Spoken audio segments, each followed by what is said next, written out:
The Go Radio Football Show with Burger King. Watch live at 5 p.m. weekdays on YouTube. Join the conversation on 0808 17 17 700. Talking Scottish football first.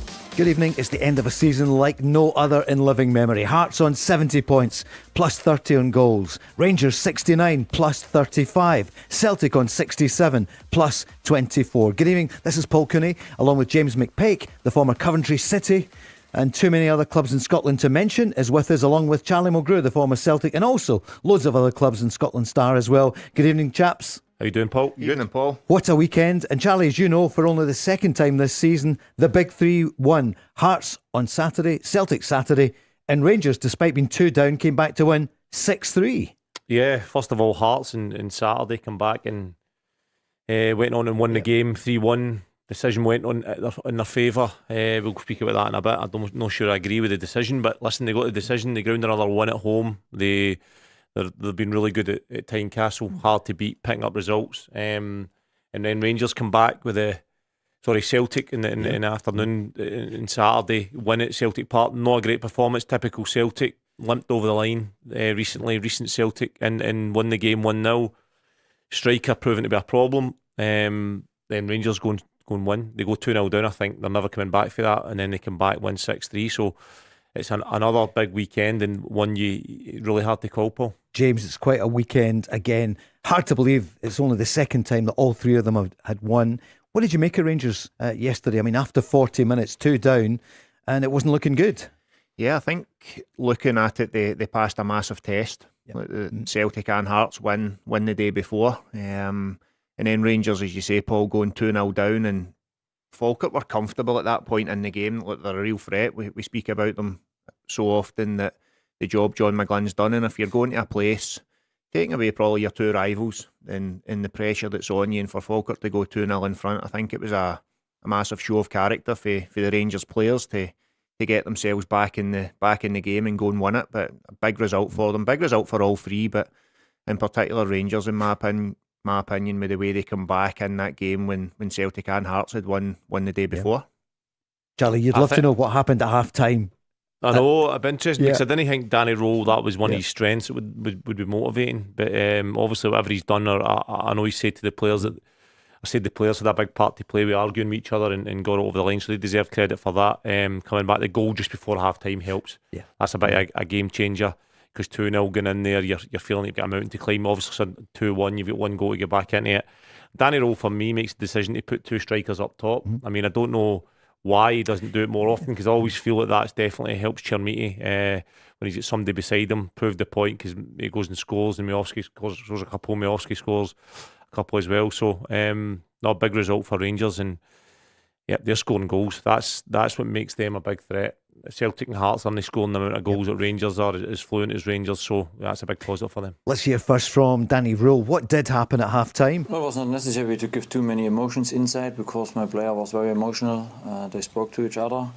That shows as well that we're growing as a group, that we are in the right moments. We have leaders in the group.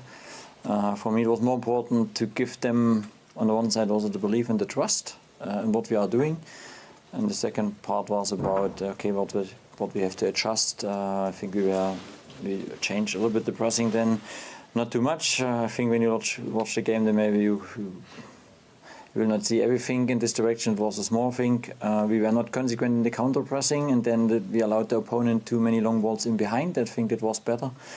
In general, then we were more consequent, more hungry, and on front foot, and it helps. If it comes down to goal difference, Rangers in pole position. What about Celtic? 1-0 against St Mirren. The manager at the end? Well, we won the game, which is the most important thing. But I thought that we lacked energy. Second half, we surrendered possession quite easily, I felt. And we allowed St Mirren strong periods of the game for them.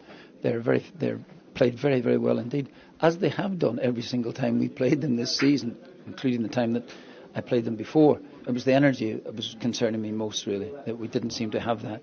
And we'll try and rectify that during the week. How can there be a lack of energy when there's 35 million waiting at the end if you win the next 5 games? Exactly, Paul. At home, to go and try and push for the league with 6 games to go, that's when you need that's we expect the energy. For whatever reason, there's a lack of it. The Celtic just they don't do enough in possession. They don't look even out of possession. I don't see them pressing very well, getting the ball back. They're just, I don't know how they're picking up results, the way they're playing. As I say, I go back to the Dundee United game when Martin O'Neill came back for the second spell.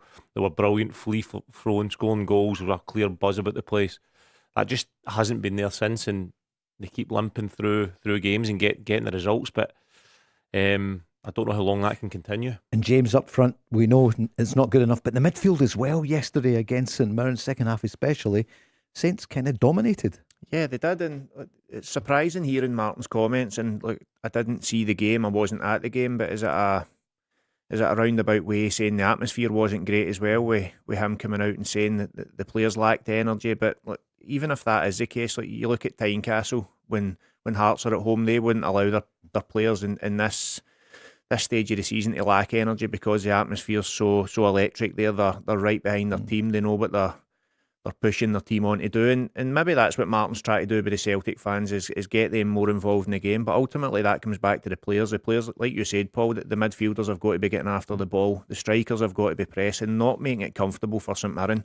Too often now, when teams are going to Celtic Park, they're getting loads of time to be on the ball. They're dictating certain parts of the game for too long, which isn't normal for a team going to Celtic Park. And look, maybe that's what he's hinting at, because I find it hard to believe that they can lack energy. They're not playing midweek Saturday every week now like they were earlier. And regardless of that, there's 5, there was 6, including that game. But that in a tight title race, that they need to be fully at it. And those comments from Martin surprised me. But look, knowing Martin and just through his press and the way he is, it might be a way to try and get the fans going. And so they've got 3 home games, and they're going to be crucial games there at Celtic Park, and they certainly do need the crowd. So maybe it's a plot to do that. I don't know. All right, the calls are coming in 08 08 17 17 700. Later on, we're going to hear from a couple of Hearts fans who are joining us in the studio tonight. Some friends from Scottish Gas. Dale and Johnny are with us. So, Hearts fans in here, you getting nervous, Charlie? We bit nervous for that. They've stared at me a couple of times. I don't know what they're up to.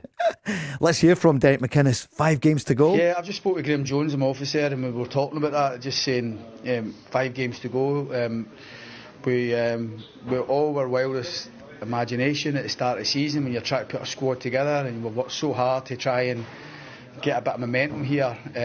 With 5 games to go, it shows you a lot of good work. The players have done magnificent in terms of they're the ones that have to go over the line, and all we do is try and support and enable that to be the best they can, and we're finding different ways to win.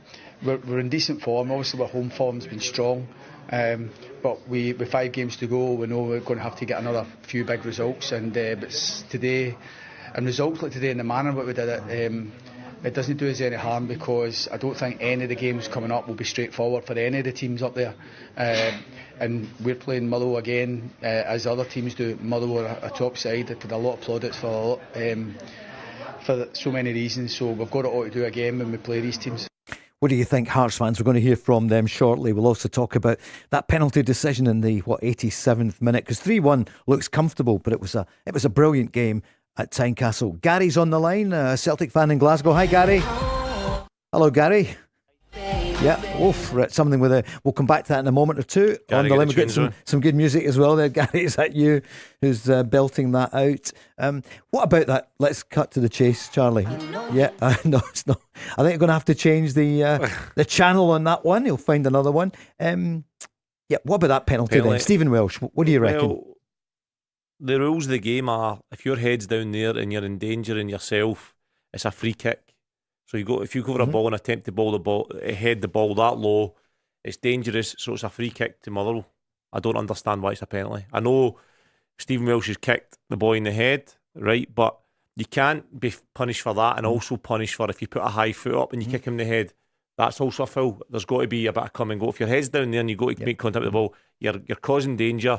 It's like stooping your head down low when somebody's boots down there. You're endangering yourself. It's a free kick. The rules of the game are it's a free kick to Motherwell, so I don't know why it's been given. Was he being told by VAR, wasn't he? He was, and that's the scary bit, Paul, because they've went to VAR. Yep. So unless the rules I've read are wrong, the rules I read says if you endanger your opponent by putting your head low, it's a free kick to the opposition. I don't know why he's been why he's been given a penalty. I don't understand it. James, what did you see? No, I've not read the rules, but from seeing it, first and foremost, I think Stephen Welsh is too tight. It's probably not a foul. He just gets his body in and they collide, and then the Hearts player falls, and he kind of instinctively tries to kick the ball and kicks him in the back of the head. But first and foremost, I don't think he needs to go that tight. And then look, the referees make the decision. As I say, I've not read the rules, but looking from someone that doesn't know that rule, I would say it is a penalty because of that. But again, if I'm the Motherwell manager and I know he come out and had a go at VAR and for the decisions that are going against them, but I'm looking at Stephen Welsh there and wondering why that late in a game when the Hearts player does have his back to the goal, he's decided to go so tight and make body contact with him, and then after that the decision just becomes a decision, and Hearts win the game due to that penalty, albeit they scored the third goal, but it was a great penalty for Lawrence Shankland under real pressure as well. But look, for me it's a bit rash from Stephen Welsh in the first place. And for Hearts, the 3 strikers scoring, so it's a good day at Gorgie for them to get your strikers scoring. Yeah, and it's been a big plus for them. Obviously, Braga playing every game this season, most games anyway. He's been a great signing. And then Shankland coming back in, who's a top player, we all know that. Scores a penalty, puts it away. You wouldn't want many more other players in the league stepping up at that moment for the pressure penalty. So listen, Hearts deserve credit because they're winning games and churning out games, and that game's no different. They hung in there. Maswanisi has a massive chance at one each to either square it for a tap in or score himself. Doesn't do it. And Hearts to stick in there again and get the result, and deserve a lot of credit for that. They sure do. Kilmarnock and Dundee 2-2. We'll talk about that. There was also a controversial moment. 8 minutes added on for a VAR check, which seemed bizarre. It finished 2-2.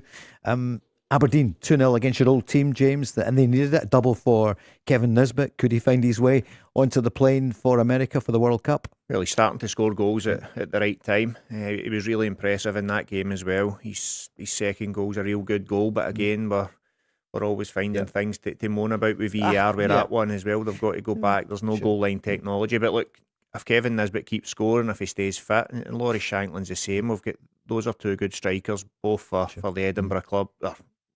Nisbet was obviously at Hibs, and Shankland obviously coming back after the injury as well. So look, if the 2 of them keep scoring, I believe the 2 of them will be at the World Cup, and now Shankland having that, he's a stick on to go as well. Let's go on the lines. Gary is there. Hi, Gary. Wow. Gary's not there. Okay, he's not there. So the lines are playing up. Quite a lot of callers on at the moment. We'll try to get that working. Who else is on? A Rangers fan is on the line. Gary, good evening. All right. Is that me? No. Yeah. I can hear you. Who's on? Robert, the Rangers fan. Hi, Robert. Good evening. Hi, I want to talk about the referees. Okay, Robert. How long have you got? Good evening. Yeah. Only a couple of minutes. It's how bad they are this season, and how not a single referee is going to the World Cup. Yeah, that's true. There's not one Scot yet again as one of the listed referees for the World Cup. I saw that on Friday. It's depressing, isn't it? Football nation like ours. Yeah. The refereeing this season has been absolutely shocking. I mean, you've just been talking about it, the penalty for Hearts. That the Hearts player fell backwards. What's the Motherwell player meant to do? Not kick the ball away? You know, it's literally a case of his head was too low, and the Motherwell player was clearing the ball, and yet VAR stepped in and went, "No, it's a penalty," when it's actually really a free kick. See, overall with the referees, are you not surprised? Yet again, we've got nobody at the major tournament. I think it was the same at the Euros a couple of years ago. Nobody. We used to always have our referees at the biggest tournaments. It's the refereeing's not been great this year, I don't think. I think it's mainly the consistency. It's just the consistency. The handball's the one for me. Constantly penalties given that shouldn't be given, and ones that aren't given that maybe that should be. So that's the issue for me. And everybody, all they want is consistency. Understand what the rule is with the handball, and let it get decided and refed right. That one, the Hearts one, I totally agree with you, Robert. I don't see how that should be a penalty. If it's the Hearts player's foot and he kicks the ball and he gets kicked by Welsh, it's a penalty then. It's definitely a penalty. But his head's down there. shouldn't be down there, and he heads a ball that's 3 inches from the ground, which I don't understand. I don't understand why he's given. I'd like to hear from the referee in the VAR room and see what I'm missing, because there must be something that I'm missing. I just feel the referees up, especially this season, have all been going straight to VAR, and they've not been good enough to actually physically referee the Scottish football match at the present moment in time, because they've not got enough qualifications or experience behind them, because they just keep running to the VAR and letting VAR actually referee the entire game. So what happens, Robert, is see if they make a decision and it goes to VAR and the referee was wrong, he gets marked down, because they get marked by the supervisors. And James, it seems as though they're kind of losing the courage of their convictions, because they're not going to get everything right. VAR doesn't get everything right. Look at trying to draw the lines and all the rest of it.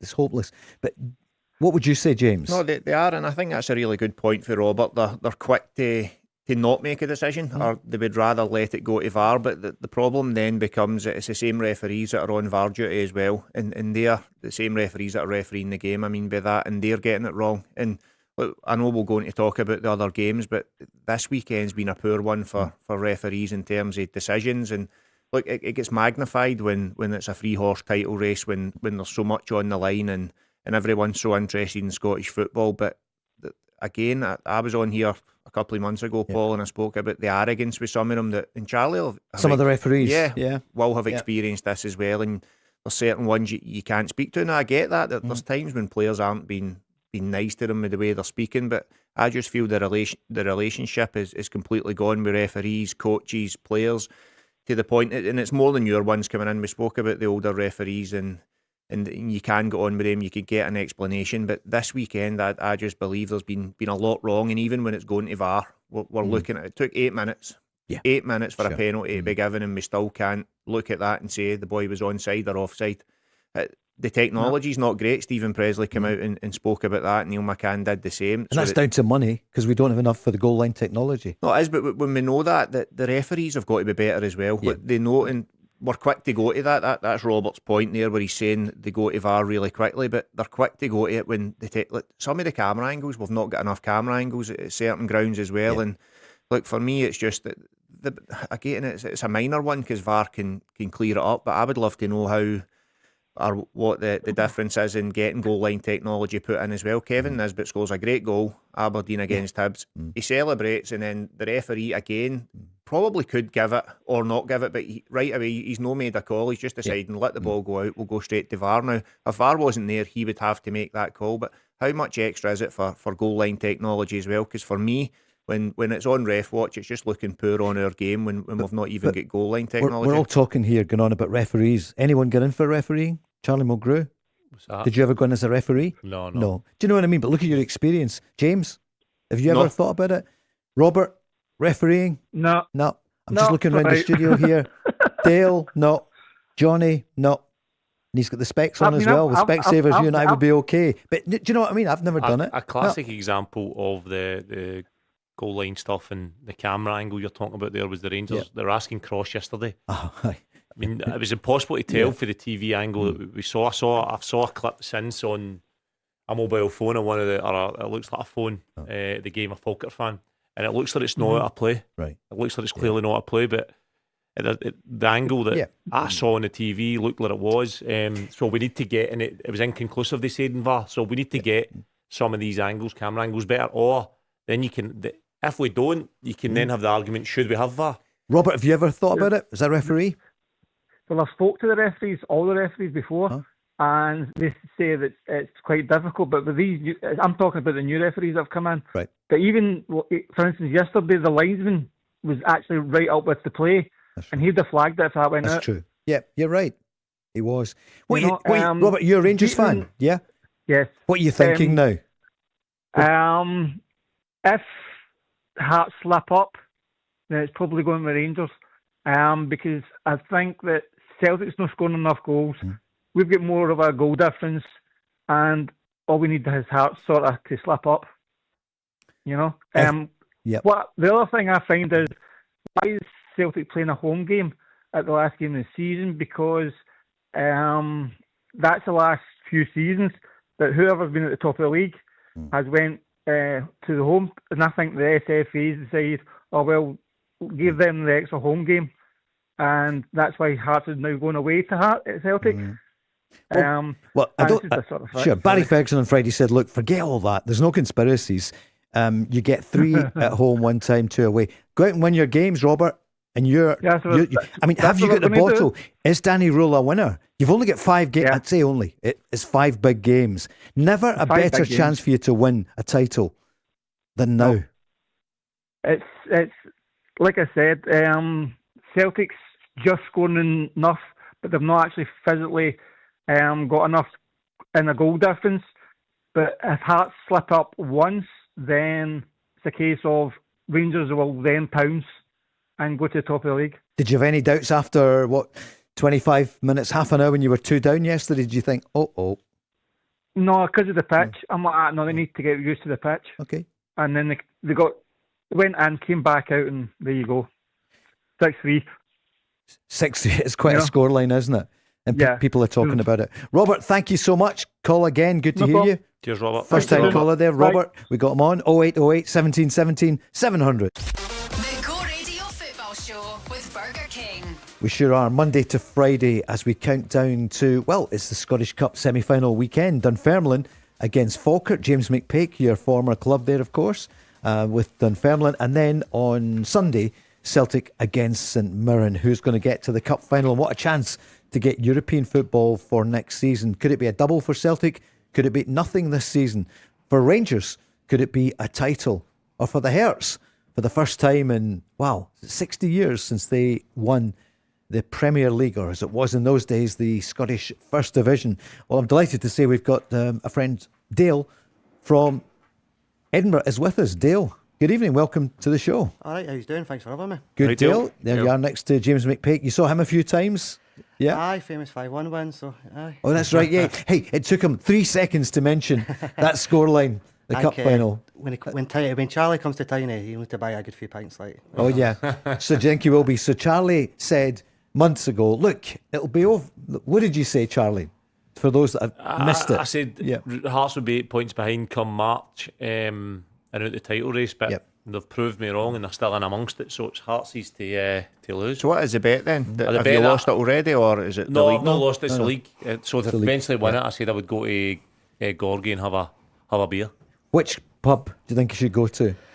Oh, hopefully like a parade round all the pubs in Gorgie, to be honest. But I think Tynecastle Arms probably the best one. The Tynecastle Arms. What's it like in there? Talk me through it. What can I expect? What will I wear for a start? Plenty of maroon. Well, got to be maroon. Maroon. Got to be maroon. Maroon shoes. Maroon shoes. Think Scatch when he lifted the cup with the big wig and all that. You've got to come into that, Charlie, right? Aye, but I'm a beer Moretti, that's what I drink, just so you know, right? Alright, I'll get you on, right, okay. He'll look after you. And big do you think it's yours? Johnny as well. I may as well go the new. It's your title, you think? I think the next 2 games are massive. If we win the next 2 games, I'll be very confident. And that's Hibs away and then Rangers? Hibs Rangers. So I think win the 2 games, I'd say we've got it. I can't see. Others are going to lose games, but I think the next 2 games are massive for Hearts anyway. And then that would leave you with who then? Motherwell, Falkirk and Celtic. And then hopefully Celtic, I've got nothing to play for the end of the season. Last game. What he's going to want? Are you going to want Hearts to win the league, or are you going to let Rangers win it? No, good question for Charlie Mulgrew. Yeah, that's a good question. That'd be interesting if that comes about. I don't think it will, though. I still think it will go all the way to the wire. But that'll be interesting to see. Serious question though. If that was the case, you're professional footballers plus Europe. Because the cup final's later. There's no guarantee. Celtic lost, as we all noticed, in the League Cup final. You could be looking at the Conference League. So, and they're in a lot of money. I mean, it's weeks away, of course it is, but if it comes to it, you think Celtic will still be able to fight for second place, you'd imagine, if it came to that. So they're still going to try and win again. And I don't know how, as a player, you actually make a decision to lie into a team. I don't know how that can be done. Have you ever done that? No, I mean, I honest. Not honest. Yeah. I mean, in what scenario would that be good for your profession and good for you? I mean, it would need be you need to play the under 18s or something.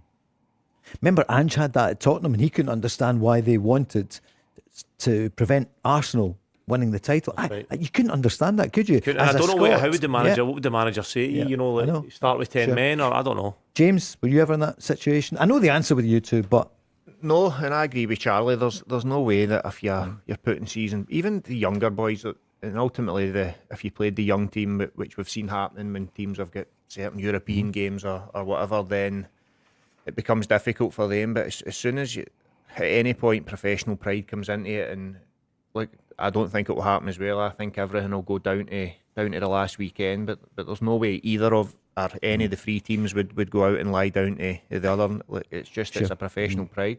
Dale, what was it like then on Saturday? How did you feel? It's getting tense in the games now, to be honest. When Motherwell went up 1-0, stadium was a bit quiet, and I think about 65th minute, I think the whole ground sort of realised we've got to do something. Yep. The long make goal some goal. noise, try and get the players G'd up for it, but luckily we got the penalty, to be honest. Do you think the early goal after Motherwell scored helped you? It was quite quick, wasn't it? Aye, it was 6 quite minutes, quick, aye. Claudio Braga. They could have been cleared, to be honest. I think McInnes missed a brilliant chance. So. What about that move, though, for those that didn't see it? What did you make of it? He beat a couple of players, didn't he? He looked like he'd done all the hard work, eh? Yeah. He'd done everything, all the hard work, and then he just had to get the shot on target, to be honest. He would have scored, eh? I'm surprised he dragged it wide. Have you noticed, Dale, like just going, I know they're speaking a lot about Arsenal and the tension that's in the Emirates. Is that coming through at Tynecastle, where you said there that you realised that it was getting tense? Is that going to be a problem? Although you've got 2 home games, but you'll take a massive away support everywhere you go as well. Is the expectation now in where you are in the league, is that because it's something new at the minute? Is it going to be a problem for the players, and is the tension a lot more than it normally is? I think the players will be all right, because you all can. Like, I'm guessing when you're on the pitch, you're focused on the game. I doubt fans might have an impact on it, but I doubt it doesn't decide or win a game. It will help you though. I seen Shankland at the weekend when I think the Hearts fans were wanting them to press Motherwell, but obviously Derek's game plan was to sit off and allow the goalkeeper to have it, and he's trying to tell the fans to calm down. You could hear the jeering in the background for the fans just wanting to get after it. So again, it's just I've never been in that position where Charlie's better to speak about that when you're going for a league, but I just don't know with the expectation there. Is it getting to a point that's new for you? I see, like, all the younger fans are quite excited about it, but then you do have the older fans that were there in '86. Yeah. And they're the ones you're noticing are getting nervous, because obviously they've experienced it before. Like, I'm a fairly 34, so generally, Heart speaking, I've been quite lucky. Two Scottish Cup finals and won the championship that I can't have when Rangers won it. So I've had some good times. I'm not scarred for there. So a lot of the older fans are probably a bit more nervous. I think you can see it in the players. As soon as they scored that equaliser, you can see the relief in the players, because it came so quickly. You know what it's like, if that goes longer, the longer that goes, the more tense it becomes, the more the fans start to grow, and maybe the fact Motherwell will start to sit back and try and hold on to it, and that's when it becomes a bit nerve-wracking. So he scores so quickly. I must admit, I wasn't too pleased when I saw that, because I thought that's what you don't need. The longer you hold on to a lead, the better it is. Here's what the manager said about the 90-odd minutes. Yeah, very dramatic. Had a bit of everything. I thought it was a really good game. I thought we probably shaded the first half, although Motherwell still had a couple of moments, couple of shots for distance that keeps us honest and keeps us on our toes, and it shows you exactly when that space develops in front of the centre halves. Motherwell normally do a lot of good work in that space. Obviously they get the goal. Disappointed with that, and Motherwell can counter like that. I mean, I think Saheed turns out of trouble in the middle of the pitch, and from there on in, as soon as he faces our goal, we look as if we were a wee bit of bother. And I thought it was a good goal from their point of view. And 1-0 down at home, it's not something we've had too often, but one of the teams we have been 1-0 down to has been Motherwell, and we resorted to going back to 4-4-2 because that's what's been good for us.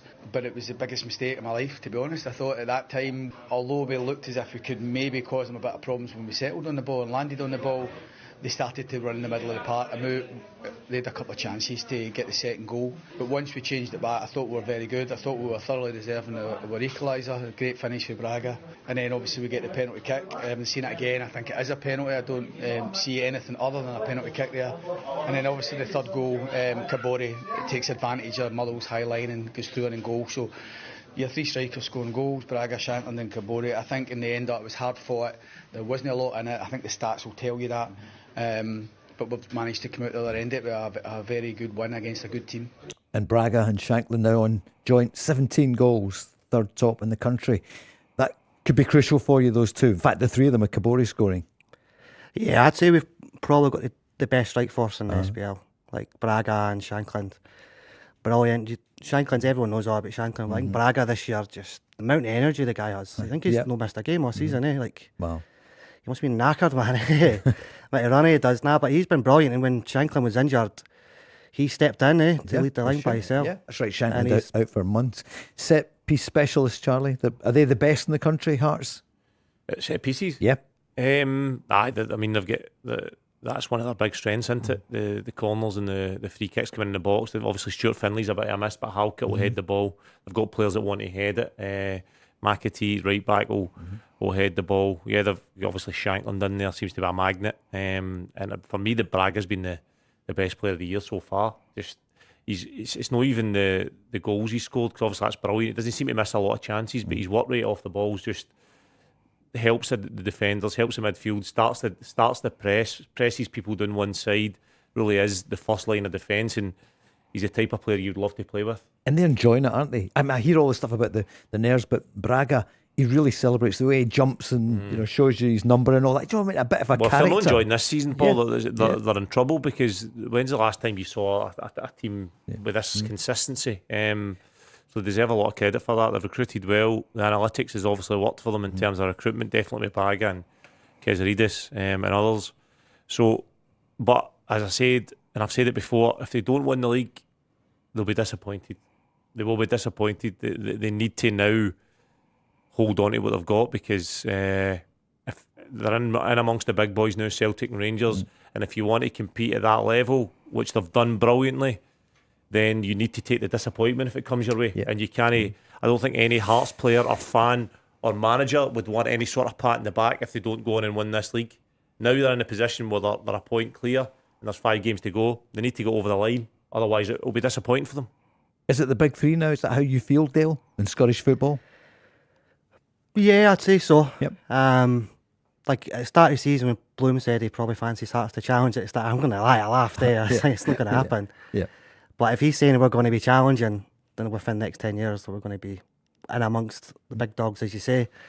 I believe him, He said the start of the season we'll be challenging, and we are, so got no doubt to question anything he says. I mean, if it is, it makes the league, everybody agrees on that, it makes the league so much better. Everybody attracts more attention for down south potentially, maybe a better TV deal. Everything is positive towards. It's a bit strange just now because none of us are used to it. So it's a bit of a shock, but listen, it's welcomed and it can only make other teams better in the league. James McPake is a former Hibs star. Hibs must be sitting saying, come on, make it the big 4. And if you're Dave Cormack in Aberdeen, make it the big 5, because they've got budgets same size as Hearts probably. Yeah, that's what it does, Paul. It opens it up and shows the other clubs, puts a bit of pressure on Hibs, on Aberdeen, clubs like that, where they need to go out and try and do what Hearts are doing and break into the title race, so to speak, because that's certainly what Hearts have done. I think one thing that goes over the top a lot at times, and we talk about Shanklin, Braga, but they've conceded the least amount of goals as well this season. And we talk about set plays for Hearts, and we spoke about it a minute ago. They're fantastic at defending their own box as well, as equally good as they are in the other box. So all in all, they're the full package this season. I agree with Charlie. When you go this far into a season with 5 games to go and you've been at the top for so long, it's a huge disappointment if you come away with anything other than winning the league title. So that's a pressure now that's with Hearts. And the big question is probably the same question that's been since they were top of the league and since we've been speaking about 3 teams could potentially win it. Is can they hold their nerve and can they go and do it? And well, you've said all along, Celtic, Charlie, you've said it's Hearts to lose it. They're the favourites. You still agree? Well, Nothing's changed. First of all, I said they've no chance of winning it, so I'll just admit to that. Sure. But now they're there, I think it's theirs to lose. Who'll win it, Paul? Who knows? I mean, you need a crystal ball to work that one out. I mean, somebody was texting me half an hour into the Rangers game saying that's Rangers gone. They're done. It's between Celtic and Hearts.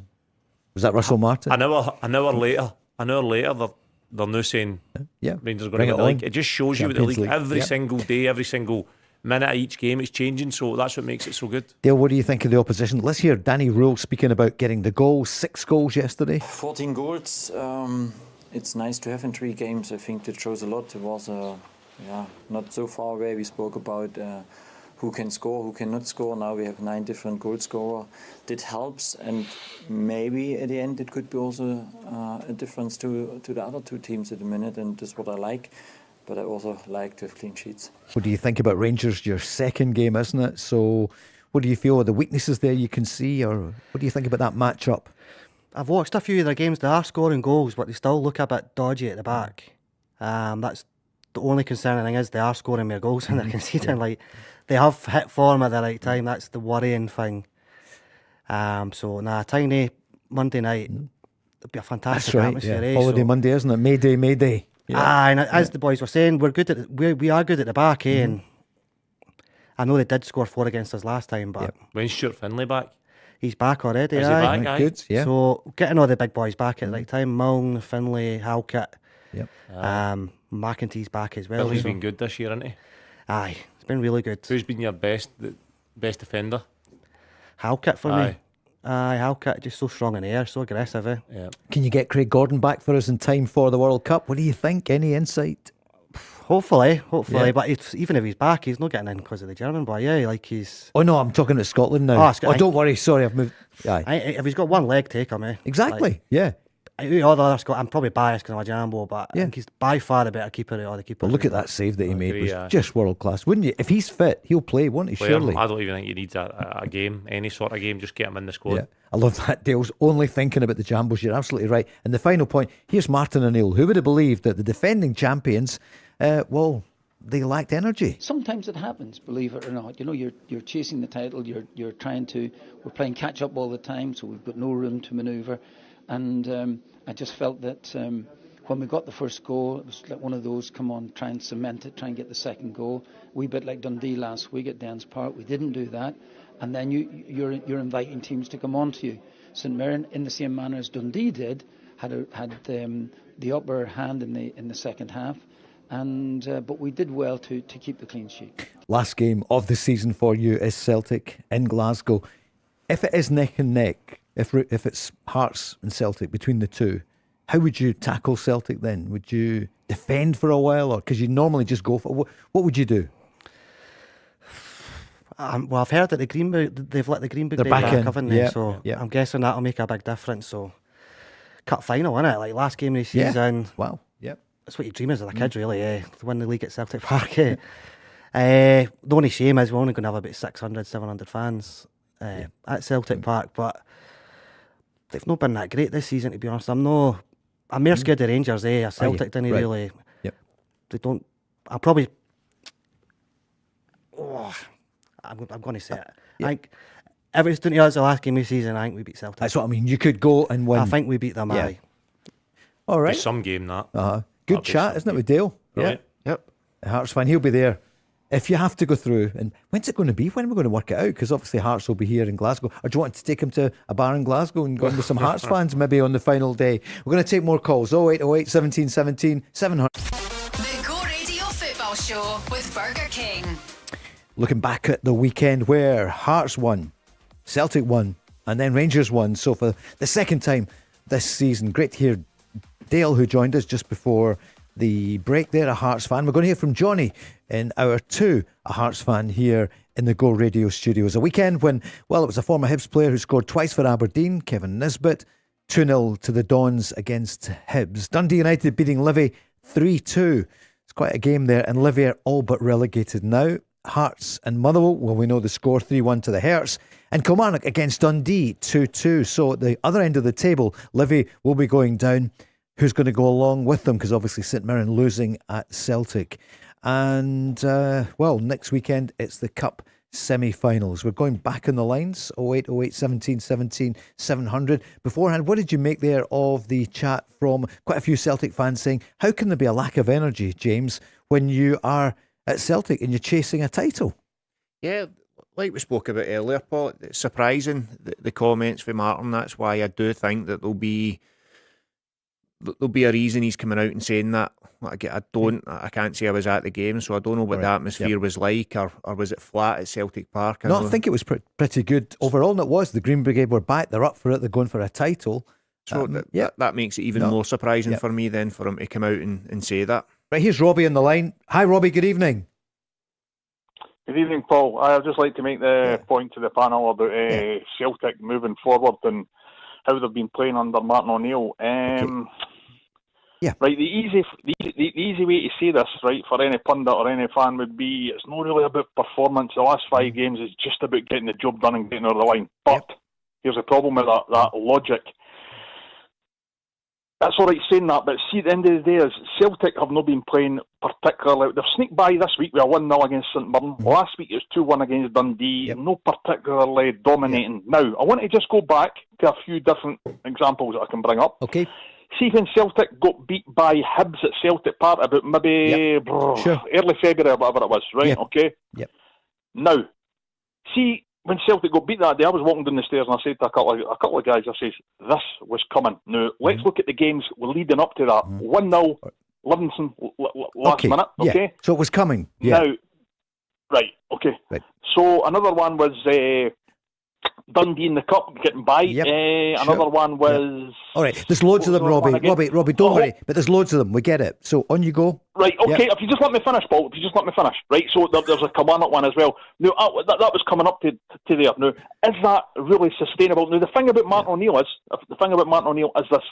As much as he's getting results, right, that was, let's just say the Hibs game, that was the one when they were catching up with them, right? Now, moving forward, I think this is going to happen again, because at the end of the day is, Celtic are no playing well. They didn't look. See, a lot of folks say that they didn't look coached. I wouldn't quite say that, but they're all over the place. See, even the game at Tynecastle, can you mind it? 2 each. They played right into Hearts' hands. Hearts should have got that. There was 1-0 Celtic. They went 2-1 and back to 2 each. Hearts were out to 2 each. Hearts should have won that in the second half. Right. Celtic were playing the ball up the park. It was like Robbie, no control in the game. Robbie, bring you to now. Then we get the point. What is it you're saying? What's your point in all of this, Paul? I thought you were an intelligent guy, Paul. I'm just putting that to the panel. How is this going to be sustainable moving forward? Right, Robbie, my point's quite obvious. Robbie, I could do without the personal insults, right? We've got the news coming up. We get it. You're giving us the history of it. Everyone here knows. Charlie. Okay, so my opinion is, Robbie, I agree with you, right? Celtic can't keep playing like this and picking up results. Now, I keep saying that, but they keep picking up results. And that's fine, right? If Celtic can just keep limping over and winning games and no playing well, brilliant, that's fine, we'll all take that. The reality is, like the games you mentioned, it comes and bites you. When we look back at Celtic free-flowing under Ange Postecoglou in recent years, it's like you just know they're going to score 2 and 3 in a game. They know exactly who they are. They're constantly pressing, counter-pressing, winning the ball, playing fast attacking football. We know they're going to get to the byline, they're going to cut balls back, they're going to cut balls across. Everybody knows where to be. There's so much intensity he gets played with. That's what he demands. I don't see it in Celtic now. The recruitment's not helped. The energy was down at the weekend. I don't think when players like Callum McGregor that have been there for a while, Scales, the players that have been there for a while, Maida, Iratati's not, I know Iratati only come on at the weekend, but these players need help. They need new signings round about them that are bringing a fresh impetus to the game, more energy. It lifts them. You can't keep relying on the same players. Neil Lennon used to say it to us, you need help. The boys need help. You need to freshen up. The Celtic's recruitment for 18 months has been terrible. Granted, there's been injuries. Schmeichel, Carter, Vickers, Johnson, Engels, Arojo's away now. You've got Nvuka that get brought in, offering nothing. Adamu, nowhere to be seen. Vinchara, question marks. Oxlade, Chamberlain, Grinders, all right. There's been so many injuries, so many players coming in that have not helped the squad's energy, helped the squad performance. Balikwisha, you can go through them. There's a list of them. So it's all catching up with Celtic now, but somehow they're limping and getting the results. Now, I agree with you, Robbie. I don't think that they can keep playing like this and win the next 5 games. But then they just keep getting results. Every single game Celtic go into, I worry. I just think, here we go. This could be anything here. But can Martin and the coaches coach something into them that Robbie's mentioned? You also mentioned the Dundee United game. I think the Dundee United game when Martin first came back, Celtic were brilliant. If you remember that game, Robbie, they were unreal. They won the game 4-0 then, but the way they pressed, the way they showed intensity, they played really well. That's how I recognise the Celtic team. Since then, I've not seen it again. I feel they're in between styles a wee bit. I think you've got Vinchara up top, who is a 6'3" forward, and having played at the back, sometimes there's a temptation to play forward too early. Celtic are not that type of team. You've got players coming to the ball looking for the ball, and maybe they don't play through the thirds as well. They're not having enough control in the game. Is he good enough to be a Celtic striker? It's question marks. I said, Paul, he's a powerful runner, but I don't fancy him to take his chances like we saw against Dundee. Robbie, what do you think of Schwanchara? He's got something, Paul, but he's just no very good in front of goal. See, another thing is Ian Atchell is a guy, but I mean, it seems to be that Martin O'Neill doesn't want to kind of start him every single game. Another thing is that Callum Osamon coming back again, 5 games to go. Fitness, even if he comes back, it'll be substitute fleeting appearances by the bench. Yeah. I think somebody mentioned on I think it was another radio show. Here's another thing that I would try. I would give it a go. See, I would say to play with the 2 holders, whether it's Engels and McGregor or McGregor and Oxlade-Chamberlain. I would actually play Hatate or maybe somebody else further up, and I would give Negrin a try as a striker because he takes up great positions. Instead of playing 10 years, 15 years further back in the number 10 position, I would put him for it, Charlie, and I'd give him a go in there. What do you think? Just give it a go. Just give it a go. Yeah. I'm going to throw that to James McPake because it was on the show here on Thursday night. Was Willie Haughey who said it. I'd put Negrin up front because you're not getting that much from him in the midfield.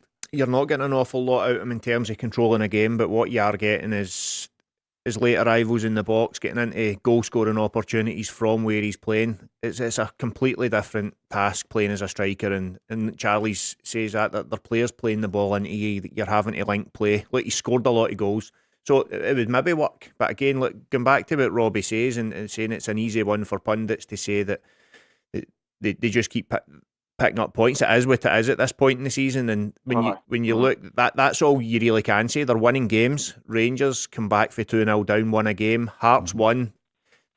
I wouldn't say they weren't comfortable at all on Saturday, but they found a way to win games.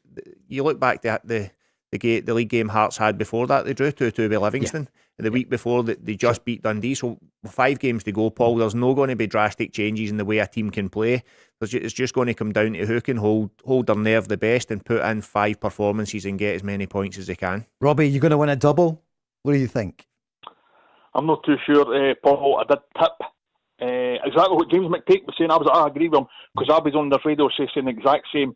I've said that Hearts have been top for that long. I understand who can get nicked at the last 2 or 3 games of the season. If Celtic win it, I'll take it every day of the week. But I'm just making the point. I'm being neutral with that point. Hearts have been top for that long. If I was in Hearts' position and we threw it away, if Celtic were top since September and we threw it away, I'd be going off my head. I just make the point that Hearts have been top for that long. And if they win the league, all the pundits and all that will say, all the writers and that will say, they probably deserve to win it anyway because they were top for that long. I'll take Celtic winning the league, but I'm just being fair. I think Hearts will probably be the team that will win it. They've been top for that long anyway. But James McPake's, and I totally agree with what he says. They've been top for that long, and it looks good when you've been top since September. And if you throw it away in the last 5 games of the season, then it's not going to look good. But I just think that it's going to be Hearts. I said that 3-4 weeks ago, the last 3-4 weeks. I want Celtic, but I think it might be Hearts that'll win it. Okay, Robbie, thank you so much. News is next, then we're back.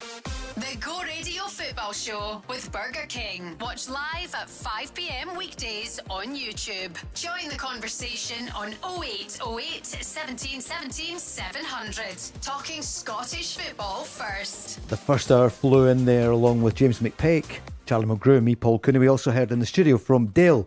A Hearts fan is with us, and in the second hour we've got Johnny, a Hearts fan. We'll hear from Johnny in a moment or two. And with Scottish Gas this evening, somebody could be winning £500. You pick your pundit. You can either ask Charlie or James 5 questions. James, you haven't played this yet, have you? No. And hopefully the person picks Charlie or... Well, I don't think I've heard Charlie doing it before you got to the last question, but no, Charlie's got more knowledge than me, Paul. Oh, do you think? Yeah. All right, well, we'll find out in about 20 minutes. That's with Scottish Gas, who are with us here tonight. What about the weekend? A few Kelly fans are on saying they're getting a bit worried, but they've got faith in Neil McCann 2-2 at the weekend. What do you reckon? St Mirren fans, of course, not out of it either, because Aberdeen winning 2-0 at the weekend. But what about Rangers fans? Quite a few of you coming on. I think we're speaking to Paul shortly, a Rangers fan, because 6-3, what a game it was to watch yesterday. And what about the performance of Nico Raskin? I can understand why Barry and others say he shouldn't play as a defensive number 6. He's best moving forwards. Yeah, I think general, there's a reason why since I'm here, Nico is nearly every minute on the pitch. I support him from the first day. We trust each other. He is my guy on the pitch when I have a tactical part to bring him out and tell him something. I like to be, and I like to see the sixes also to have box to box, but on our side we need also a good balance from the sixes to control our rest defense and be not too open, and I think this is always the crucial moment. I think it was then also at the end to bring a third six in, to have more structure. And finally, it was not just about 11 players today. I think it was also good to see some other players again on the pitch, and they helped. Paul, the Rangers fan, is on the line. Hi, Paul. Hi, Paul. Thanks for letting me on tonight. No bother. All right, Paul. I think. Hi, guys. Yep. I think yesterday was obviously going to be a tricky game, Paul. But that's a game changer, because about 2 years ago with Clermont, as you know, don't worry, I won't do a history lesson like Robbie, right? But we blew that at Ross County. Right? Robbie, like you, is a really good caller. It's just, you can imagine the number of calls. Yeah. Okay. No, I know. Listen, I can go on about history as well. Sure. But no, Clermont blew it the last time 2 years ago. That was the wind was against us and everything else. We came through it, and by the way, we scored 6 goals. I know it was a bit of a funny game with 9 goals, but I mean, our goal difference is basically a point now ahead of Celtic. We're 11 goals ahead of him. They'll never get that back. No chance. Yep. And you're 5 better than Hearts. Absolutely. Aye. So you're saying that was a massive win yesterday, seminal moment, huge moment. That's a game changer, Paul. It's a game changer because the 2 rivals went ahead of us on Saturday, sat back, and I'll guarantee you, Charlie will be one of them. Right? He may not admit it now, right? But he would have been sitting with 2-0 down, thinking, "Great, that's it." They wouldn't have expected us to come back. Yeah, I was. No chance. You wouldn't have at 2-0. Listen, I'm the same as a Rangers fan. I was sitting thinking, we're blowing it.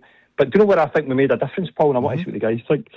I think, I know Barry said this, I think we have to tell Raskin, look, 5 games, you start to push up. There's no need for 2 holding midfielders. Yeah. That's what we've just said there. Great. I like Chukwani. He'll do the job there. And Jigger and Fernandes, I've got a lot of faith in. I would have Sterling right back, and I would have Romans is back to Romans here, but even Arns, I think Magoma was a wee bit flaky, to be honest. All right, Paul, we're going to narrow it down. You're throwing everything in there. What about Raskin? We were just hearing from the manager. He was brilliant yesterday. Yeah. Raskin's been at his best with Rangers when he starts off as a number 6 holding midfielder, but gets to go forward. But when the balance with that is you need Chukwani or Barron or somebody else or both to sit to hold Darry Röhl says rest defence, but have a structure behind the ball that can maybe defend against counter attacks. So Raskin's a bit ill-disciplined the way he goes charging forward, and you need people to sit in behind him. And I would just let him do that. I think that's when he's at his best. But it's important you have players that sense the danger behind him. James, I agree. And he's too good a player not to get the best out of him as well. And when he is like that, look, he's a goal threat. His energy levels that he brings to the team as well. I like him when he is doing that. When he's again, we want the discipline, and Charlie's right. Danny Röhl comes up with the rest defence, but when you've got a player like that, he's good. That indiscipline's good to see because it gives you moments in the game where he pops up and he excites. He sets games alive at times. So having him there is a massive boost for Rangers. But and particularly in their next game when they play Motherwell, they're going to have that behind the ball sorted, because Motherwell, like Falkirk, can hurt you, and we've seen Falkirk doing that to him. But for me, when he's playing like that, he's one of the best players in Scotland. Paul, do you like the fact that the players sorted themselves out at half-time? I know there was the change. Mikey Moore came off, Miofsky came on, but you heard your manager saying, well, I didn't say very much, I left it to them. Do you know what I liked Fernandes giving Chukwani a bit of going over. Do you know what I mean? I don't know the last time I've seen that at the Rangers pitch, to be honest. And as I said all the time, that's Tavernier's job. I mean, see when the penalty got given, it was Raskin that was up at the referee questioning. I've said this about his leadership all the time, but I won't go over all goals. But Fernandes, that to me was great. That to me is fighting spirit. And see just the dynamics in the second half, Paul, the fight and the determination. That's all we're asking as Rangers fans. See if we got beaten, we dropped points. I'd have accepted it if we'd played with that spirit and that determination from the first half. We didn't see it in the first 20, 25 minutes, or probably even the 45 minutes. But if we play like that in the second half, I've got a degree of confidence. I still think it'll be tight, but I'll have more of a degree of confidence if we go in the games like we did with the first 45 minutes, and we do that against Celtic or Hearts, it's criminal. And I don't think a lot of Rangers fans would accept that, because, no, we're Rangers. We should be up here winning titles, but we shouldn't be getting with a fairy mentality. And Celtic can go on about, they've done this and they've done that. Well, so have Rangers. The two are neck and neck with titles. Do you know what I mean? So, Paul, as you know, I haven't done it in the... Paul, you know the trouble is, it's a history lesson in Rangers' case. It's only 1 in 14 years. Do you know what I mean? But we don't do history, Paul, now. Remember? Comments. Do we? Right. So, listen, here's Johnny's with us as well. Stay with us, Paul. Johnny's a big Hearts fan. Hi, Johnny. Hi, how you doing? Good, thank you. What about the debate? It's brilliant, isn't it? 5 games to go. What would you say to Paul? He's a card-carrying member as well. He's got his season ticket. He goes to the matches. You go to Tynecastle. What are you thinking? I'm thinking, as you've said before, it's Hearts' to lose. They need to keep showing up at Tynecastle for the last 2 games. We've got Rangers, one of them, which is, again, it's probably said several times throughout the season, it's the biggest game of the season when it happens. So, unbeaten at Tynecastle as well. Johnny, see if you don't win the league, do you think it's a good season for Hearts? I think it'll be a good season regardless if we win the league or not, even though we're in the position we're in, and we've been in the position for so as long as we have. You leave Celtic Park in the last game of the season having lost the league, and I approach you and go, well done, Johnny, good season. How are you going to feel? It's obviously not the best feeling, but it doesn't mean that it's not been a good season still. Sure. Certainly from a Jambo perspective, but none of us were expecting this coming into the season. So, but I would expect us to do well against the top 6 teams like we have the rest of the season. So, who, if you fear any of them for the final 5 games, who would it be? It's definitely the Rangers game's the big one for sure. Yeah. Even though we're at home and we've done well at home, it's still, they're the one that's like banging in the goals recently. They're the one that's shown that bit of form. Yeah. And us and Celtic are sort of just plodding along, scraping the results sort of thing. So, and that was quite a big defeat at Ibrox, wasn't it? Not that 4-2, wasn't it? Yeah. It was, but like we took the lead twice. Yeah, I know. And then we conceded the goals so close after taking the lead, and that's the most disappointing part, I think. I think if we held on a bit to that lead, I don't see the game going the way it went, which is easy to say now, but I don't think that would have been the result. That's the first game I saw Rangers playing with the 2 up front, and I thought Danny Röhl had stumbled across his best formation. He keeps creeping back to putting a midfielder in, and I think it's because before Sunday he didn't really fancy Miovski, in my opinion. I just think he preferred a midfielder in there, maybe Asgard or whatever, to play a bit deeper, because he didn't have confidence in Miovski. I just wonder if now Miovski's scoring the goals, he's now got a bit of confidence in him. 13 goals. Paul, it was Miovski's day, wasn't it? And you do sense that's a winning combination for your manager with the 2 of them up front. Do you remember Kyle Lafferty? We're doing a history lesson here, Who's but that? Lafferty came... We do indeed. That's right. Is he still at Had a bit of history. Yes, had a bit of history.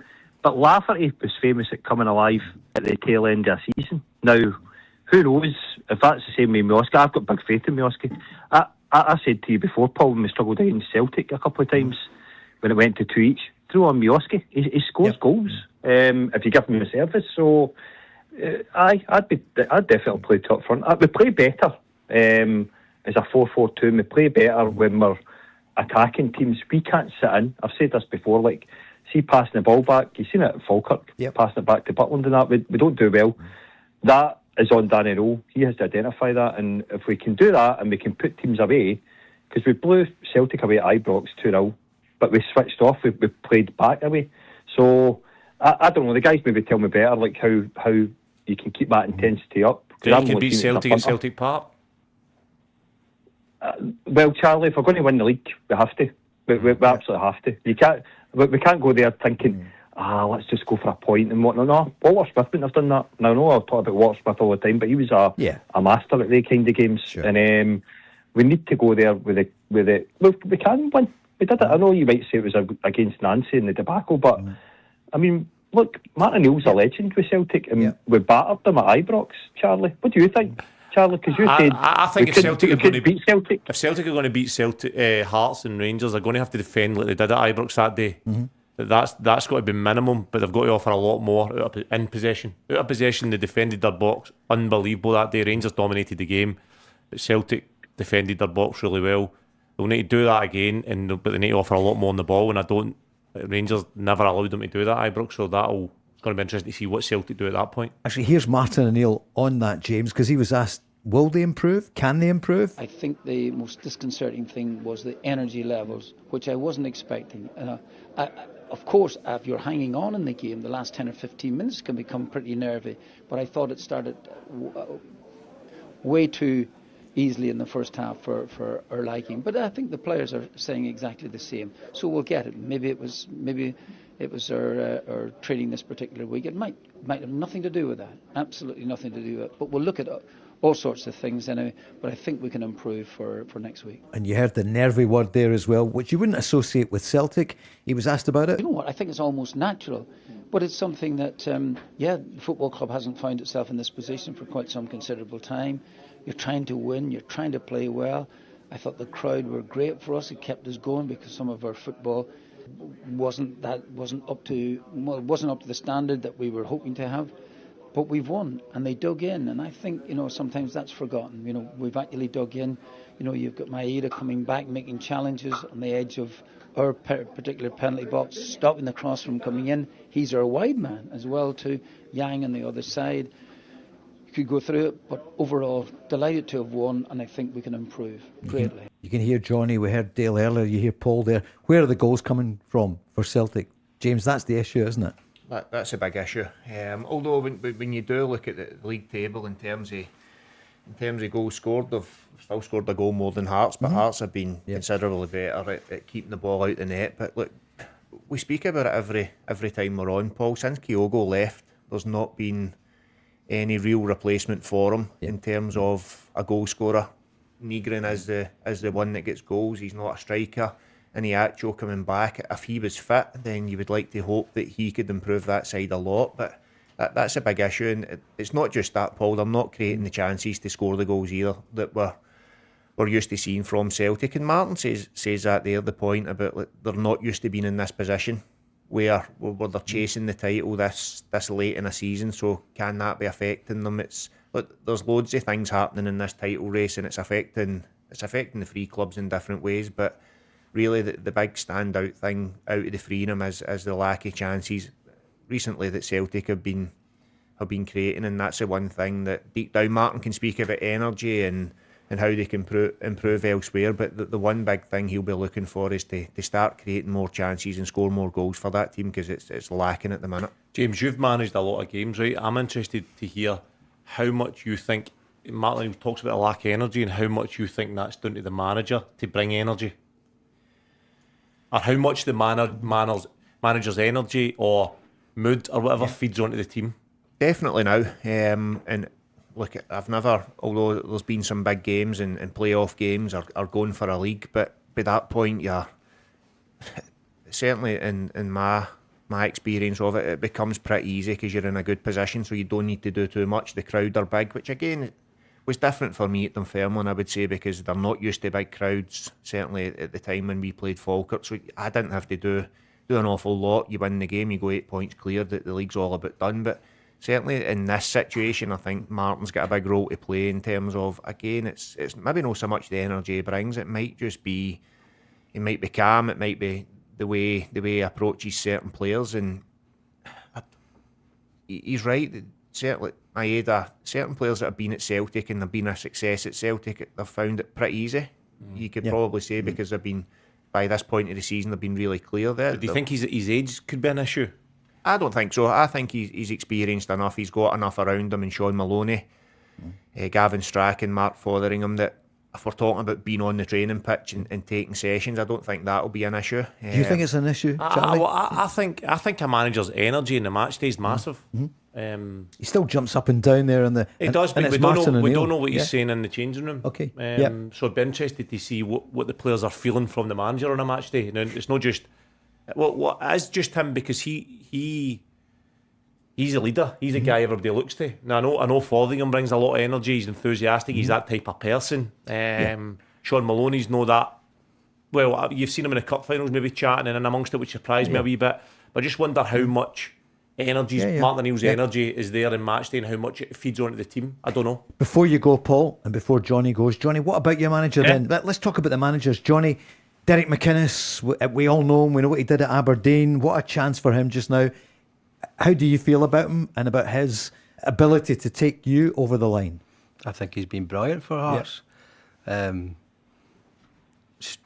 Every game, taking him every game, it's just, I've nothing bad to say about him. Is he getting caught up in it a wee bit? Barging, memory bars with it? Do you like to see that? I like to. You have to like to see that as a fan, right? He's showing the passion that the fans want to. If we were on the pitch, you'd want to give it a wee, just we're here and we're not going away sort of thing. It's like, but nah, he's been brilliant. Style of football at times isn't exactly the greatest. But I feel like he's always been like that as a manager, no matter what team he's been at. So we spoke off here. You said you think it's a wee bit slow and backwards sometimes, which surprised me. I think as a Hearts fan looking on, it can be that at times. I think there's maybe a bit more sideways passing, or the fans feel like you would expect maybe a bit more forward passing or getting the balls out to the wing. And I think that's where Spittles came in. When he's been coming into the games, he's like, he sort of looks for the pass without even looking. He'll play it in, he's and a good player, the boys isn't will he? run in behind and do that. But he was involved in the first goal, wasn't he, at the weekend? So you've got faith in West of Scotland, boy. We're at West of Scotland radio station. So, and Paul, if it's going to be Hearts, right away you'll be saying the captain's a Rangers. Well, was a Rangers fan. Lauren Shanklin, he should have been with you last summer. But from Hearts' point of view, thank goodness he isn't. If you're a Hearts fan, and the manager is an ex-Ranger. And listen, he's probably what I say anyway, but I mean, his mentor was Alan McGraw, the legend that was Morton manager, and Walter Smith. So he's led off a lot of key people. What I find fascinating, Paul, is Danny Röhl has got managerial experience or kind of coaching experience at the World Cup with Germany, with some of the German legends. You've got Martin O'Neill, a Celtic legend, and you've got Hearts with, like you said, Derek McInnes, mentored under those kind of people. It's fascinating. It could go anywhere. There'll be twists and turns, but I think Danny Röhl's brought he's got a connection with Rangers. He's got the backing of the board, and I think the backing of the board is a big thing. It has players on side. It's like the kind of family coming together, and we're firing goals in. We're hopefully rising at the right time, Paul. So, look, if we don't get it, I hope Hearts get it for obvious reasons. No, this is shocking. But I know. But look, we're getting the goals in, and by the way, it's not just one guy scoring the goals. Termiti's banging them in, Roski's banging them in, Chukwani's scoring, Raskin's scoring. So we're getting goals all over. Tavernier, Paul, how will you feel about my best pal? Paul, how will you feel about Danny Röhl if Rangers don't win the league? I'd be gutted. Do you know what I'd be worried about, Charlie? He said, I always tell Paul when I'm on the show, acid tests. He said 2 cup fight. Well, he said a cup quarter final, a cup final, or semi final, and then the league, and he's not got them past the post. But I would reserve judgment because I always said Martin O'Neill coming back. It's like Walter Smith coming back to Rangers. You know, it's a odd scenario. But I would give him another year. Let him build his team and see how it goes from there. I'd be gutted, but. Listen, I won't be gutted, Charlie, because I know we'll get over the line. Paul, thank you so much for your call and your confidence. Cheers. And you mentioned there Martin O'Neill, a Celtic legend. He's a football legend, doesn't he? 2 European Cup medals. What he did with Celtic up against a terrific Rangers team full of stars. And he came in, remember the first year, 2000, and said, Rangers are the benchmark. And they won a treble. It is phenomenal. I think the Martin O'Neill factor is still there. And I hear you, Charlie. You were in that dressing room not that long ago. I'm just but putting it is things Martin out O'Neill. there, Paul. And by the way, he's been absolutely brilliant. Yeah. I'm taking nothing away from what Martin O'Neill's done in his 2 spells this season. For him to step in and be the saviour this year, Celtic wouldn't be where they are without Martin O'Neill. I just question sometimes, or I'm questioning or bringing up the energy. He mentions the energy and the nervousness. I just wonder how much that feeds from the manager. I don't know. I'm not in that changing room, so I don't know. But I just... For somebody of that age, how much can you keep that energy up? We look at Derek McInnes and the amount of energy he brings at the side of the... Some people don't like him, some people are annoyed about some of the stuff he does, but you see what the Hearts fans feel about him. If you are managers doing that and bringing that energy, that's what you want. I'm not saying Martin O'Neill isn't, I just wonder if his age is maybe an issue, I don't know. I think he brings a lot of that to... Well, clearly none of us is in the dressing room, we don't know. I'll tell you what we do know, is it's been a shambles behind the scenes for Celtic and the recruitment. You mentioned it, 18 months. Yeah, the recruitment's not going anywhere. Jamestown, analytics. Tony Bloom came in, as you mentioned, Johnny, last summer. Johnny's a big Hearts fan who's with us, along with Declan, Dale. Declan was in last week.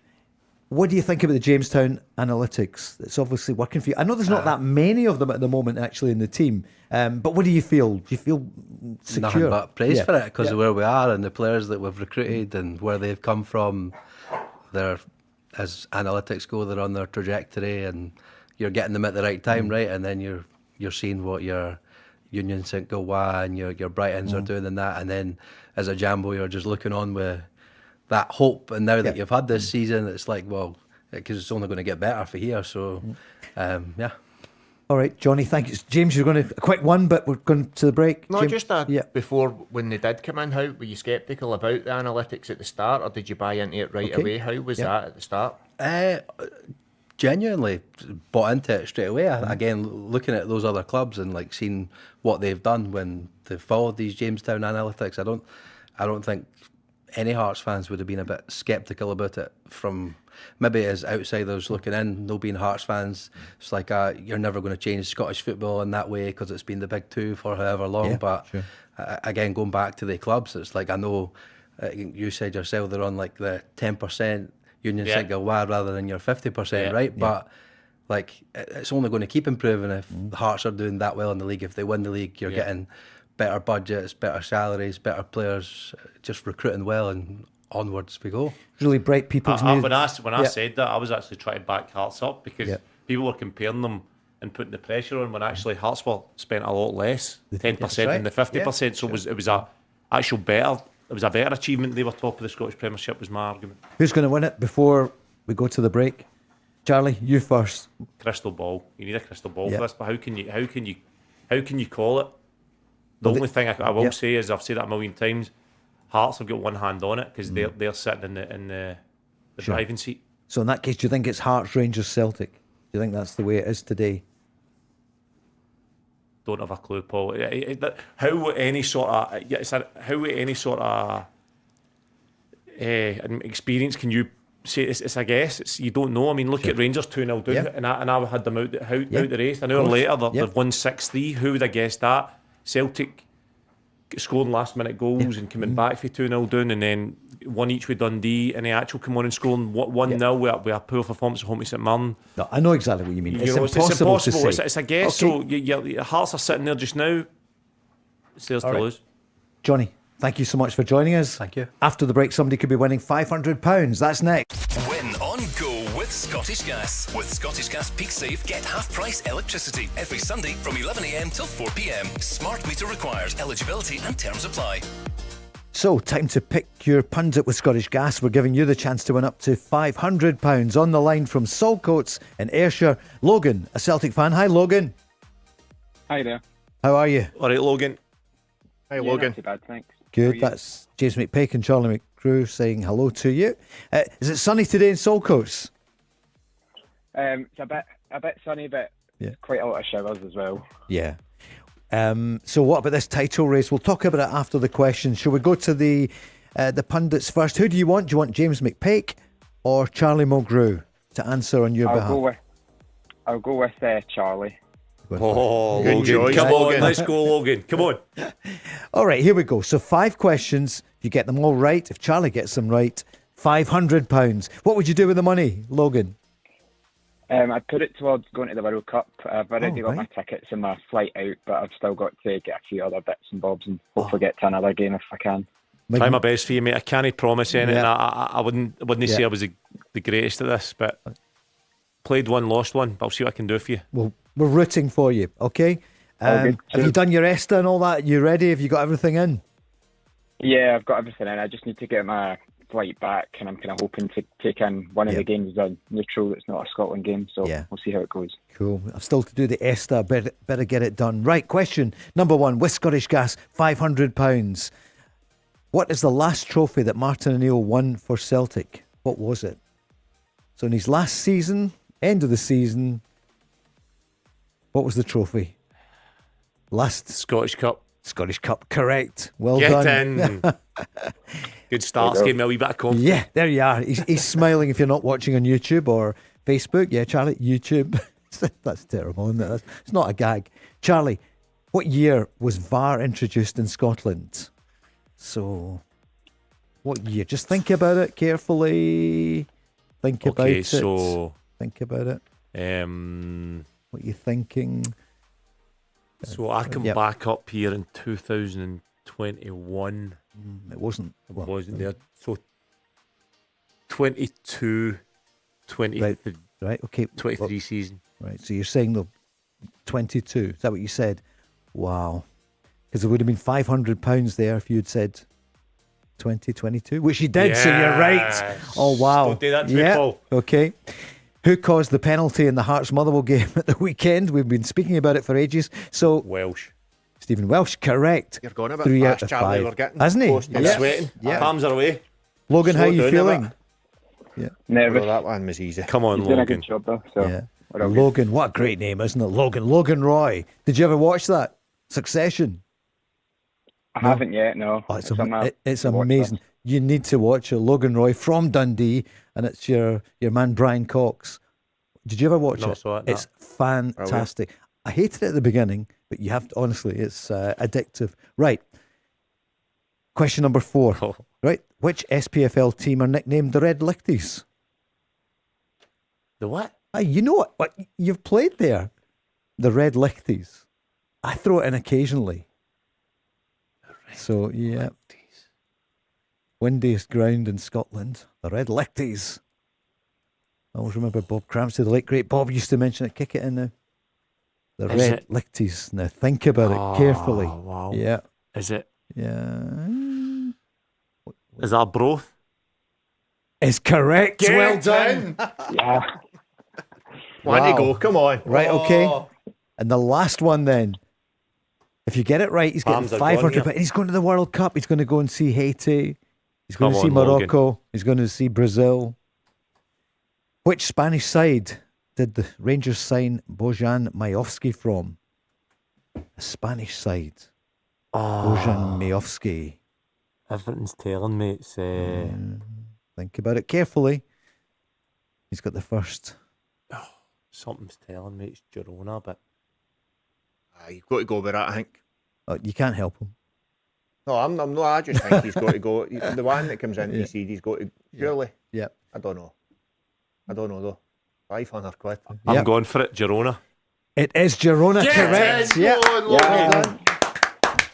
Go on, Charlie. Yes, Logan. There you go, mate. I struggled. I'm sweating, by the way. Wow. It's hard, is it? It's hard to think under that pressure. You know it's for somebody else. Sure. Brilliant.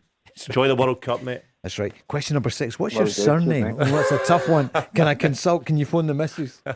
Logan, £500 coming to you from Go Radio and Scottish Gas, and looking forward to the World Cup. It's going to be amazing, isn't it? Yeah, I'm really looking forward to it. I go home and away with Scotland, so... What game have you got tickets for, Logan? I've got tickets for all 3 of them, and then I've been hopeful, and I've applied for the last 32 as well. So brilliant, mate. Brilliant optimism. I was speaking to Stephen Reside today, who does so much for disabled supporters. He's Motherwell daft. We didn't talk much about Motherwell today, but he's going to come on in a couple of weeks because there's something happening, bringing people together with football, who are going to help people with disabilities. Nice. To get to football, get involved in it as well. And so Stephen's going to join us in a couple of weeks' time. Did anything come of it, Paul, when he... Remember we're going to talk about it. And yeah, we'll tell you in a couple of weeks' time. Because, I mean, the cost going to the World Cup, Logan, it's astronomical. It is ridiculous, isn't it? It's supposed to be, the people's game, but the money's crazy.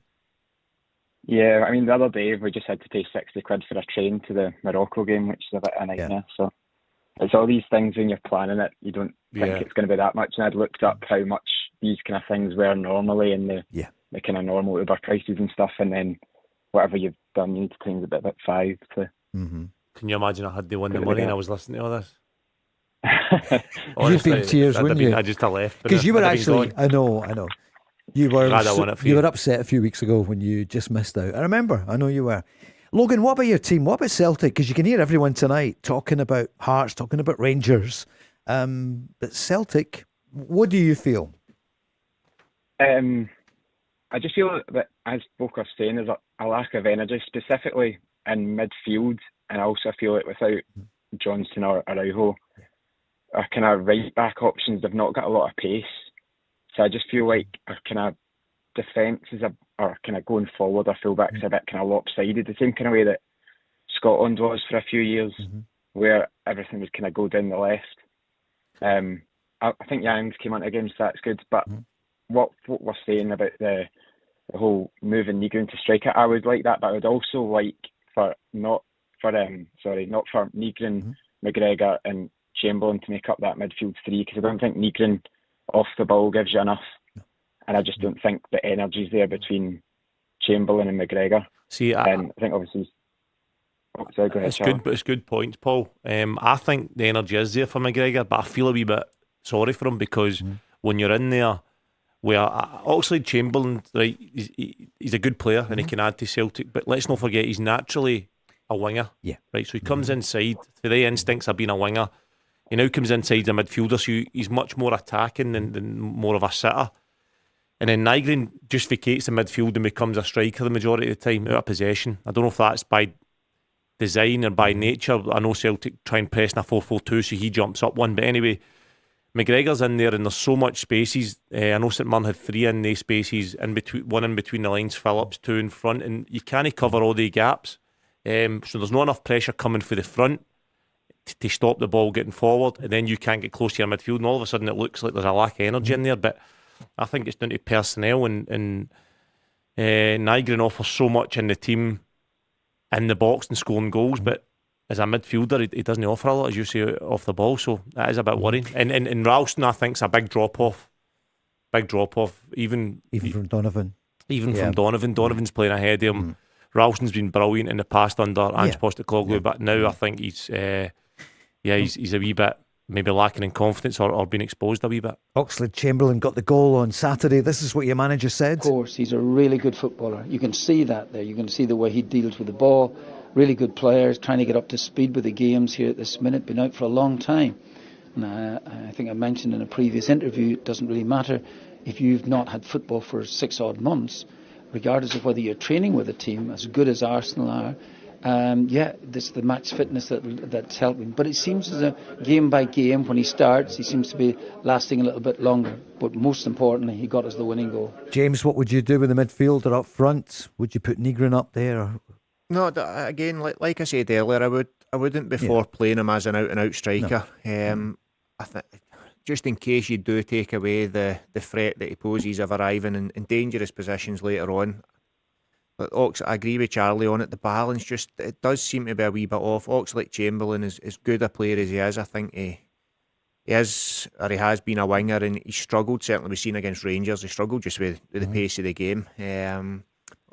Engels coming back is a boost for Celtic, obviously, and he'll be pivotal in the title race. But again, it's at the point where there's not going to be too much change.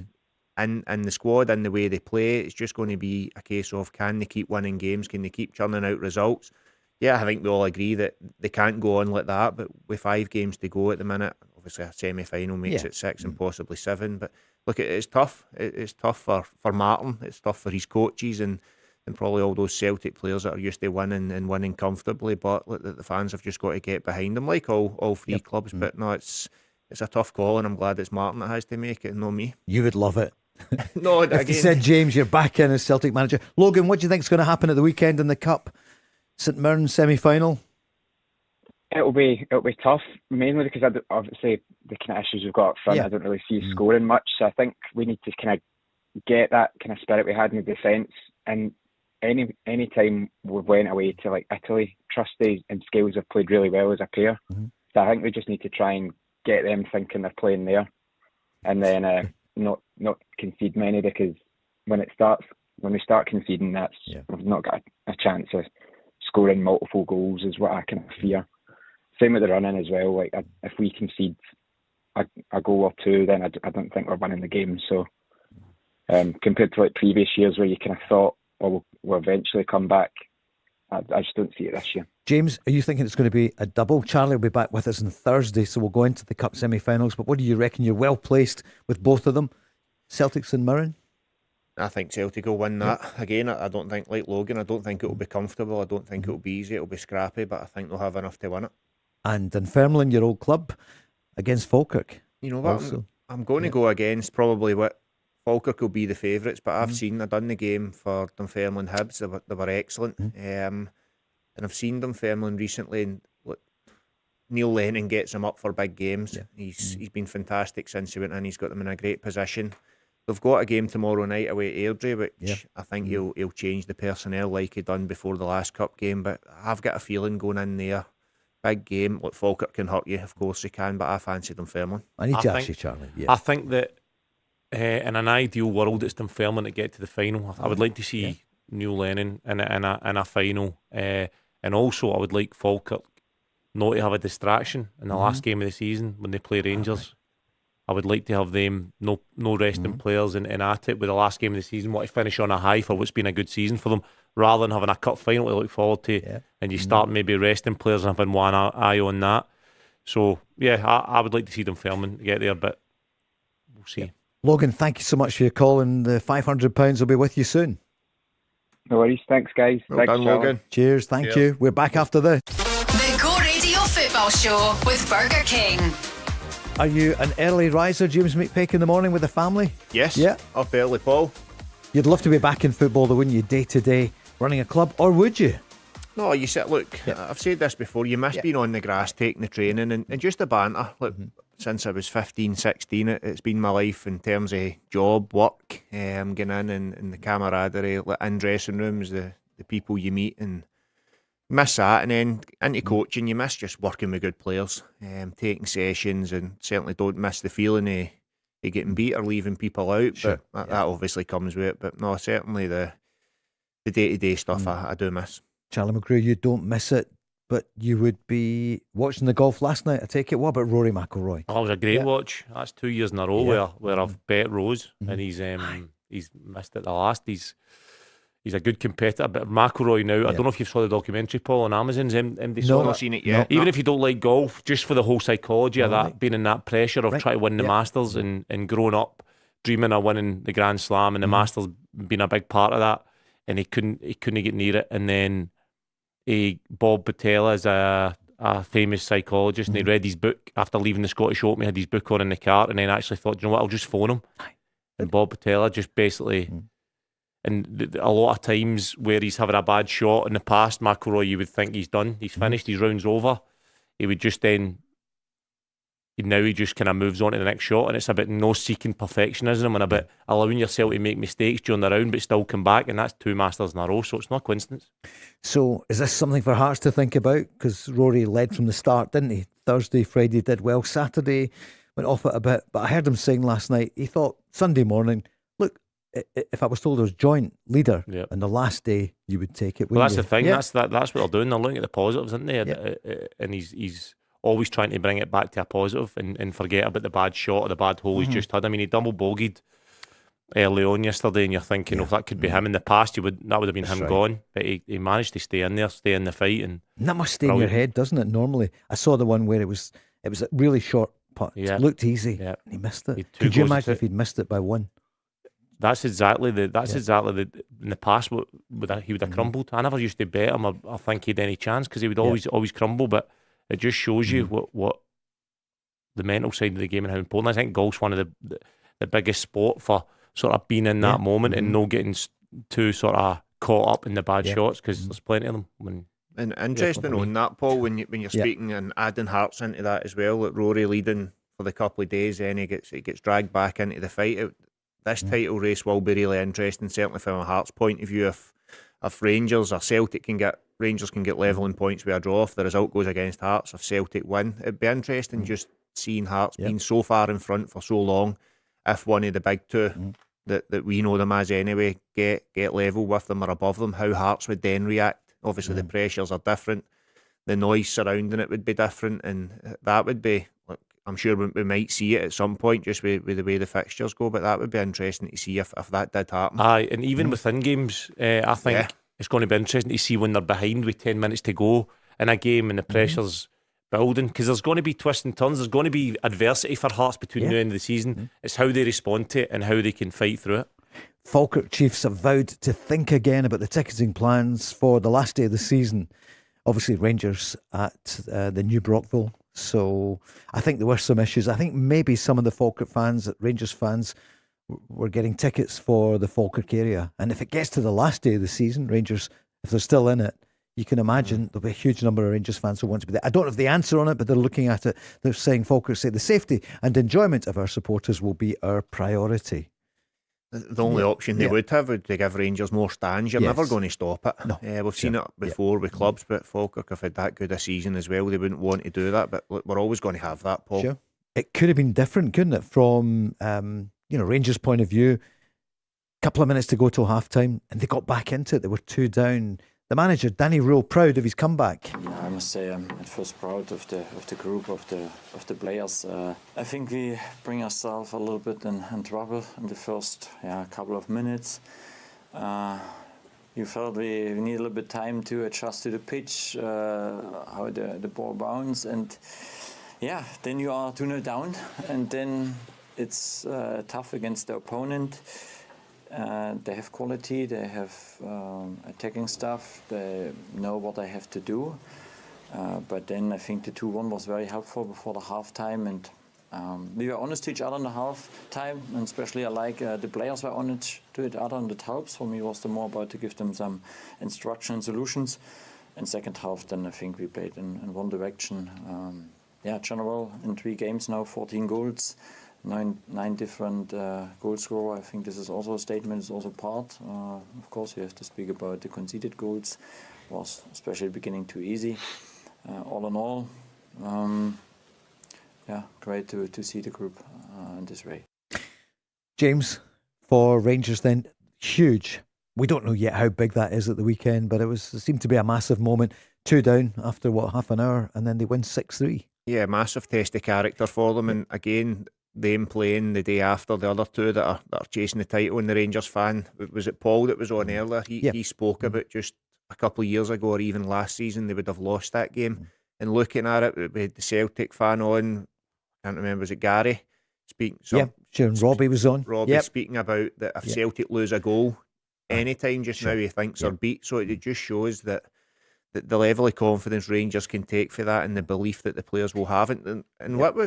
Although we talk about the result and them coming back, we forget that just how tough a place Falkirk is to go as well. So just going there and getting the 3 points was massive in the first place. But I think in the manner they've done it will give Rangers real momentum going into the final 5 league games.